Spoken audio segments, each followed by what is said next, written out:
Alright, let's talk about the divisibility rules for 2, 4, and 8. They're all a little different, but kind of similar. 2 has to end in an even number. For a number to be divisible by 2, it has to end in 0, 2, 4, 6, or 8. Okay? And a number is divisible by 4 if the last 2 digits form a number that is divisible by 4. Okay, so if I have 124, well, 2 and 4 are my last 2 digits, and if 24 is divisible by 4, which it is, then I know that 124 will be divisible by 4. A number is divisible by 8 if the last 3 digits form a number that is divisible by 8. Now let's go ahead and look at some examples here. Alright, so we have 808. Well, I know it's divisible by 2 because it ends in a number that is even. And to find out if it's divisible by 4, I'm going to underline these last 2 digits and look at them. And it forms the number 8. And I know that 8 is a multiple of 4, or 8 is divided by 4 evenly. So I know that this number automatically is divisible by 4. To figure out if it's divisible by 8, I'm going to underline all 3 last digits. Okay, 808.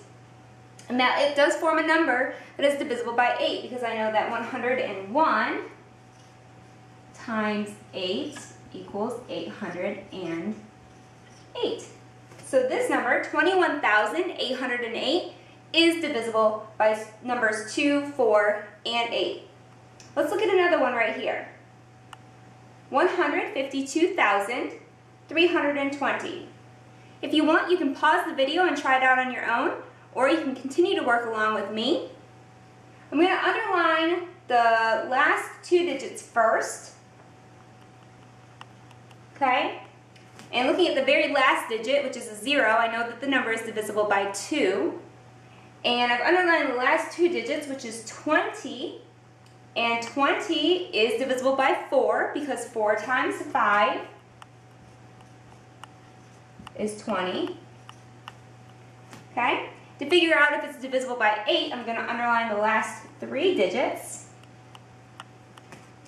And 320 is divisible by 8 because I know that 32 is divisible by 8, which is 4. So I know that 8 times 4D, which gives me that extra 0, equals 320. So I know that 152,320 is divisible by the numbers 2, 4, and 8. The last one's a bit of a challenge. Go ahead and try it on your own. See if you can figure out why it's such a special number and why it can be divisible by 8 or 4 or 2. Or you can continue to work with me. Automatically we know it is divisible by 2. And here's a little trick. Any number that is a multiple of 100 is automatically a multiple of 4, or divisible by 4, because 4 goes into 100 an even number of times. So I know that 480,000 is divisible by 4 because it's a multiple of not just 100, but a multiple of 1,000. So what we have here is 4 times, let's see if I can do it, 120,000 will give me 480,000.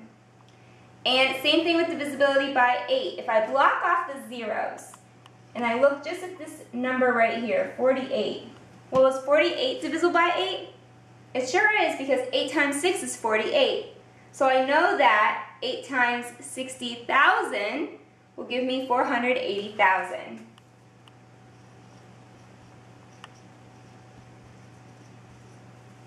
And that's really just a special number. It's a special scenario for this. However, I wanted this chance or this opportunity to show you that numbers that are divisible by 100 are divisible by 4. And when you have zeros tagged on to the end, all you have to really do is look at the number in front to tell if that number is divisible by 8 or 4 or 6.